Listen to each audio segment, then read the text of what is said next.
इस बात की आशंका लगातार बनी हुई है कि इतनी सटीक जानकारी खामनेई की मूवमेंट के बारे में कैसे अमेरिका के हाथ लगी। बड़ी खबर है, तेहरान में फिर इजराइल की बमबारी हुई है।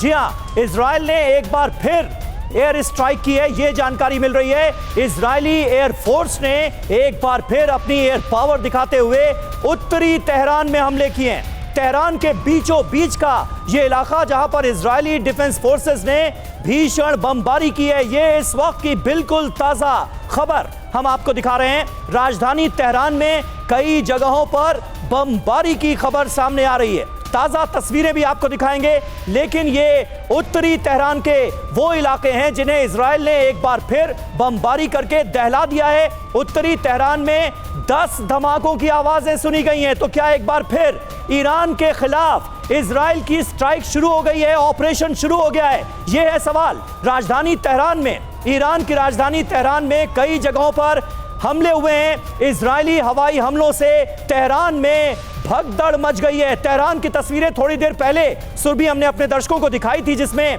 हमने दिखाया कि किस तरह से हजारों का हुजूम इस वक्त तेहरान की सड़कों पर उतरा हुआ है और अब तेहरान में ही हमले की खबर है। बिल्कुल, और ये एक स्ट्रैटेजिकल मूव लग रहा है समीर। हालांकि एक्सपर्ट से इसको लेकर करेंगे सवाल, क्योंकि सड़क पर लोगों की मौजूदगी समर्थन में भी और खिलाफ में भी। ऐसे में बीचों बीच सीधे तेहरान को टारगेट करते हुए एक और बहुत बड़े हमले को इजराइल की तरफ से अंजाम दिया गया है। हालांकि खबर है कि कई जगहों पर उत्तरी तेहरान में धमाकों की आवाज सुनी गई है। 10 से ज्यादा धमाके सुने गए हैं और तेहरान के बीचों बीच जिस तरीके से ये धमाके हो रहे हैं, ये एक बहुत बड़ी खबर इस वक्त की। ये देखिए तस्वीर, इजराइल की उस बमबारी के बाद तेहरान से आ रही वो तस्वीरें जहां आपको साफ नजर आएगा कि कैसे इजरायली हवाई हमलों से हर तरफ धुआं ही धुआं नजर आ रहा है। तस्वीरों से साफ है कि कैसे अब हवाई हमलों को तेहरान को टारगेट करते हुए एक बार फिर से इजराइल की तरफ से अंजाम दिया जा रहा है। ये बहुत बड़ी खबर है। ईरान में इजरायली एयरफोर्स के नए हमलों की वो तस्वीर, नई तस्वीर, जिसके तहत दावा ये कि तेहरान के बीचों बीच आईडीएफ ने भीषण बमबारी को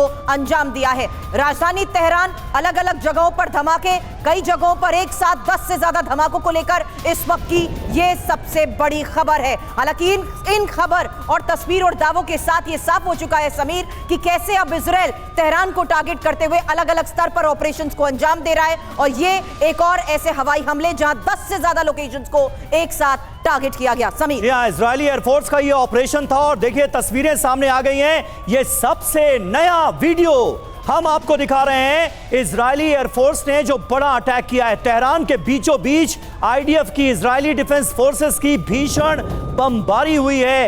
ये खबर तस्वीरों के साथ इस वक्त आपके सामने है। ये इस वक्त की सबसे बड़ी ब्रेकिंग न्यूज है, क्योंकि हमने इससे पहले देखा कि दूसरा फेज ऑपरेशन का ईरान ने स्टार्ट किया, जिसके तहत तेल अवीव को निशाना बनाया गया और तेल अवीव में बड़े हमलों को अंजाम देने की कोशिश की गई। तेल अवीव से खबर यह सामने आई कि 40 से ज्यादा इमारतें वहां पर तबाह हो गई हैं, बर्बाद हो गई हैं। और अब एक बार फिर ईरान पर इजराइल ने बहुत बड़ा हमला किया है। ये तस्वीरें आपके सामने हैं उत्तरी तेहरान का, ये इलाका जहां पर जोरदार हमले किए गए हैं। हमारे साथ तमाम खास मेहमान मौजूद हैं। 2 और खास मेहमान हमें ज्वाइन कर रहे हैं। अशोक सज्जनहार जी हमारे साथ इस वक्त मौजूद हैं। सर, आपका भी बहुत बहुत स्वागत है। पूर्णिमा नाथ अमेरिका से लगातार हमारे साथ जुड़ी हुई हैं। लेकिन अशोक जी, ये कॉन्फ्लिक्ट तो बढ़ता जा रहा है, ये जंग तो बड़ा रूप लेती हुई नजर आ रही है, इसका दायरा बढ़ता हुआ नजर आ रहा है, आप कैसे देखेंगे? जी बहुत धन्यवाद समीर, मुझे आमंत्रित करने के लिए। आप बिल्कुल ठीक कह रहे हैं। देखिए, जब ये जंग शुरू हुई थी, जब ये अटैक शुरू हुए थे कल, मेरे ख्याल से अभी बस 24-26 घंटे हुए हैं जबकि इनकी शुरुआत हुई थी जी। तभी भी ये माना जा रहा था जो कम से कम 3-4 दिन तो बहुत ही हेवी बम्बार्डिंग होगी।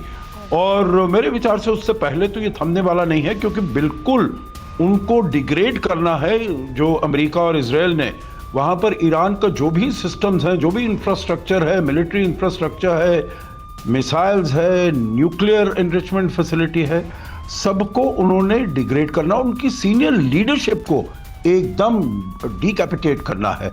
तो वो देखिए काफी हद तक सफल हो रहे हैं, परंतु उसके साथ साथ हम देख रहे हैं ईरान हमले कर रहा है। सर रोक रही हूं आपको, एक बार एक लेटेस्ट तस्वीर दिखाना चाहूंगी क्योंकि तेहरान में अलग अलग इलाकों पर हुए हमलों से मची भगदड़ के बाद लेटेस्ट तस्वीरें भी सर सामने आ रही हैं, जहां साफ है कि कैसे अब हवाई हमलों को अंजाम दिया गया। तेहरान में फिर से इजराइल के हमले की ये एक और लेटेस्ट तस्वीर है, जहां तेहरान में हो रहे हमलों के बीच अलग अलग इलाकों से ये तस्वीरें सामने आई हैं। कई इलाकों में बमबारी के बीच ये साफ हो गया कि कैसे अब तेहरान पर एक बार फिर से हवाई हमलों को इजराइल की तरफ से अंजाम दिया जा रहा है। वापस आपके पास आती हूं सर, क्योंकि ये एक और स्ट्रैटेजिकल मूव है जहां साफ है कि कैसे इंपॉर्टेंट टारगेट्स को हिट करते हुए ही हमलों को इजराइल की तरफ से अंजाम दिया जा रहा है। अशोक सर।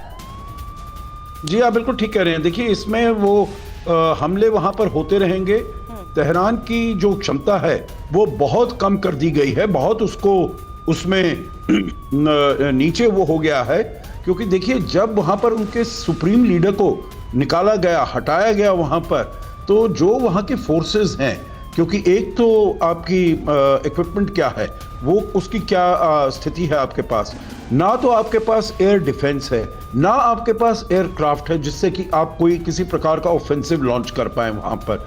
दूसरा है आपके पास जो है केवल मिसाइलें हैं। मिसाइल्स का आपने अभी तक इतना प्रयोग नहीं किया है, वो सामने तो नहीं नजर आ रहा है। छोटी मोटी मिसाइलें आप भेज रहे हैं बहरीन पर, दुबई पर, और उनका मोराल जो ह्यूमन बिहाइंड द गन है वो मोराल बहुत ही कम हो गया है, नीचे हो गया है।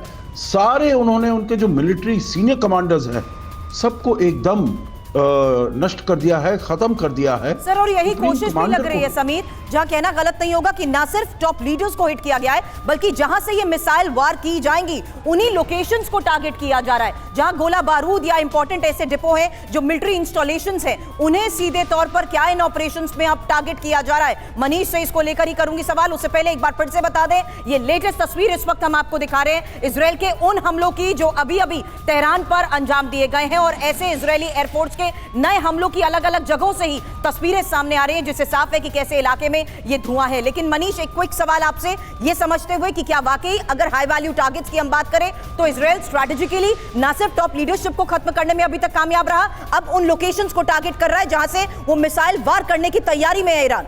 मनीष देखिए, सबसे पहले तो उन्होंने जो ऑपरेशन चलाया वो अब तक इजराइल का सबसे बड़ा ऑपरेशन था रिसेंट हिस्ट्री में। देख लें कि जिस तरह से 200 से अधिक फाइटर जेट पहुंचे थे और जिस तरह की उन्होंने बॉम्बिंग की थी, और उसका उनको रिजल्ट भी मिला कि ईरान के सुप्रीम लीडर समेत जो टॉप लीडरशिप है वो यहाँ पर खत्म हो गई है। लेकिन इसका मतलब ये नहीं है कि उसके बाद वो भी रुक गए हैं। ये अलग बात है कि ईरान की तरफ से हमले हो रहे हैं और वो काफ़ी दुनिया भर में चर्चा का विषय बने हुए हैं, लेकिन इजराइल और अमेरिका का अभी स्पेसिफिक टारगेटेड ऑपरेशन लगातार जारी है। वो लगातार मॉनिटर कर रहे हैं, जहां पर उन्हें दिख रहा है कि कहीं से मिसाइल दागे जाने की कोशिश हो रही है या कहीं पर अभी भी एयर डिफेंस एग्जिस्ट कर रहा है, उन सबको वो धीरे धीरे डिस्ट्रॉय कर रहे हैं। वो उसकी बॉम्बिंग को ज्यादा नहीं दिखाना चाहते, क्योंकि वो ये दिखाना चाहते हैं कि उनका पर्पस पूरा हो गया है। जो रिजीम को लीड करने वाले लीडर थे वो खत्म हो चुके हैं, और उसके बाद से ट्रंप ने ये कह दिया है कि अब अगर और ज्यादा आप रेसिस्ट करोगे तो फिर जो लोग रेसिस्ट करने वाले हैं वो बचेंगे नहीं।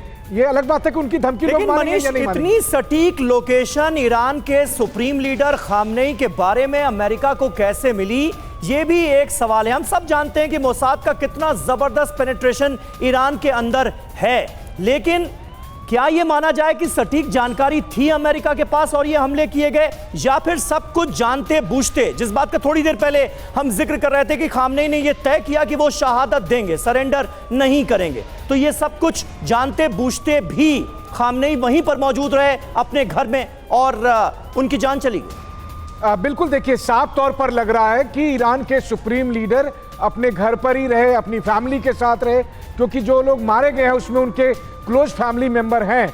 इससे एक बात तो साफ है कि जो खबरें आ रही थी वेस्टर्न मीडिया के जरिए कि ईरान के सुप्रीम लीडर को बंकर में यहाँ भेजा जा रहा है, वहाँ भेजा जा रहा है, और वो पहले भी ये कह चुके थे कि मैं मारा जाऊंगा, मैं शहीद होऊंगा, तो उनकी मौत को यहाँ शहादत के तौर पर देखा जा रहा है। मसला वो नहीं है, मसला ये है कि पूरा सिस्टम एक व्यक्ति को केंद्र में रखकर बनाया गया था, और फिर पहले जून में इतना मैसिव ऑपरेशन चला और उसके बाद अभी ऑपरेशन चला, तो कुल मिलाकर अगर किसी भी बड़े से बड़े मुल्क में अगर आप 3-4 दर्जन टॉप लीडरशिप को खत्म कर देंगे तो इतना आसान नहीं होगा उस वैक्यूम को भरना। और फिर ईरान में सुप्रीम लीडर वाली पोजीशन में आप एक की जगह 4 आदमी भी लगा देंगे, तब भी खामनेई वाला वो जो मॉरल अथॉरिटी है वो नहीं आएगा। तो यहां से बड़ी बात और बड़ा सवाल आगे करे मनीष